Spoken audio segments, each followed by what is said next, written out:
outside. It's not as smoky as yesterday, but you can tell it's hazy still. And what was going on today? It's kind of interesting reading these two different stories of people using drones, because a lot of people again would just say ban them all, or they'll only say, oh, use them when it suits my needs. So it's kind of interesting reading. I guess this first one I dealt with apparently, I guess in the US, or some kind of immigration problem or something like that with the illegal immigrants. And to my understanding, one side saying it's perfectly fine, one side saying no, it's a disaster. And so I guess unless you have pictures and videos, you don't know. So apparently I guess a news media or something used a drone. Here this one says, this is the largest group of migrants we've ever seen being held by Border Patrol under Azalduas Bridge in Mission. Looks like it could be up to 1,000 people. We can only get a look at the area with our drone. There's a popular Rio Grande crossing area nearby. So I guess the picture speaks for itself, right? I guess that is a ton of people there. And it makes you think of that other story I remember where they were saying people were put in camps or something like that, and it wasn't until I guess the news reporters used the drone, I guess illegally. I'm personally not too knowledgeable about the area in particular. For example, is it a no-fly zone? I don't know, but it makes you wonder for everyone who says 100% never use this stuff, it's evil. Should people be able to use it in these cases? Because there are a lot of incidents where I would say the drone, like just say a cinematography one, could be used just to document something. And then this one reminds me of how not too long ago so many people were saying never fly a drone near an animal, ever. It'll always give them a heart attack, 100%. Even if you're flying the drone, let's just say 60 meters in the air, and you see a killer whale, it'll still basically cause it distress. Well, how about this one of people using a drone to actually save like an animal? This one says drone video shows rescue of gray whale tangled in fishing line near Vancouver Island. It was interesting too, as apparently when they noticed this fishing line, the whale, they tried to get it out, but they couldn't in time and it started to swim away. It says Cottrell says a nearby DFO crew was able to attach a satellite tag buoy to the debris trailing the whale and began removing some of the net, but they couldn't get all of it. The next day, the whale went out to sea. So by the sounds of it, the whale did come back, I guess, closer to the shore, and since they had that tag on it, they were able to track it, and with the help of the drone, it says crews located the whale using latest satellite ping and a drone, encountering the animal even farther north off of Brooks Peninsula. It took them over about 4 hours or so, according to them, to actually get everything off the whale. But it shows you a great example of people using the tech in a good way. Imagine that if people just said, oh, always ban 100% away from animals. Ultimately, it comes down to what you're using and how. And talk about tracking, this one sounds kind of scary.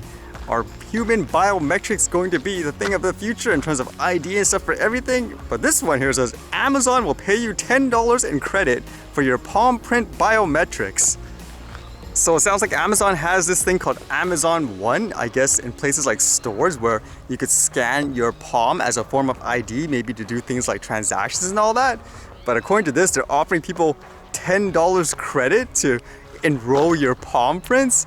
It says last year Amazon introduced its new biometric palm print scanners, Amazon One, so customers can pay for goods in some stores by waving their palm prints over one of these scanners. By February, the company expanded its palm scanners to other Amazon grocery, book, and 4-star stores across Seattle.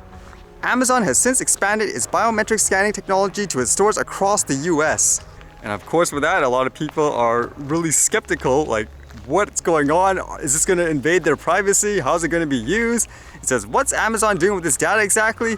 Your palm print on its own might not do much, though Amazon says it uses an unspecified subset of anonymous palm data to improve the technology. But by linking it to your Amazon account, Amazon can use the data it collects like shopping history to target ads, offers, and recommendations to you over time. Amazon also says it stores palm data indefinitely, unless you choose to delete the data once there are no outstanding transactions left, or if you don't use the feature for 2 years.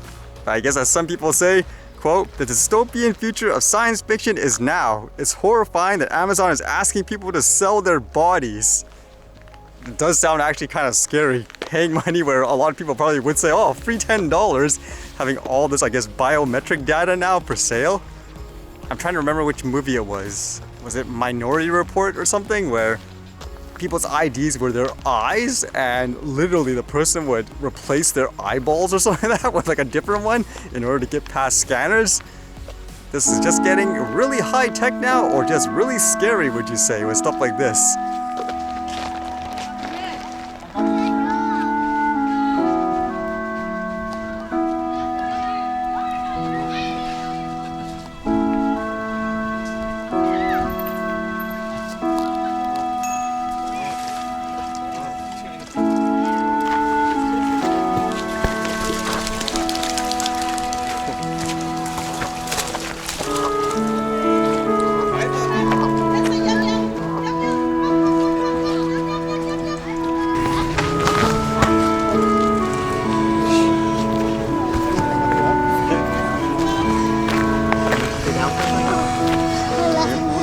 Help getting up?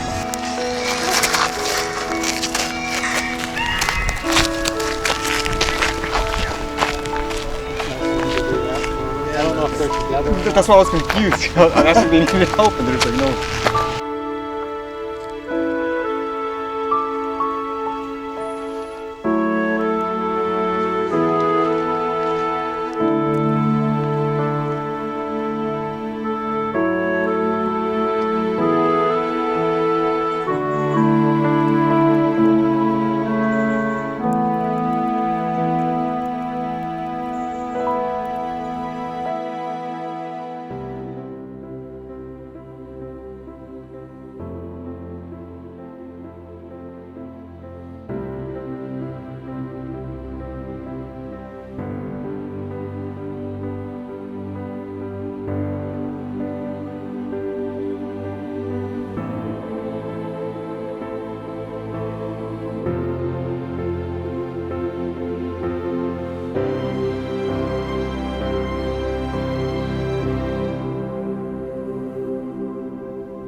Alright, see you guys later.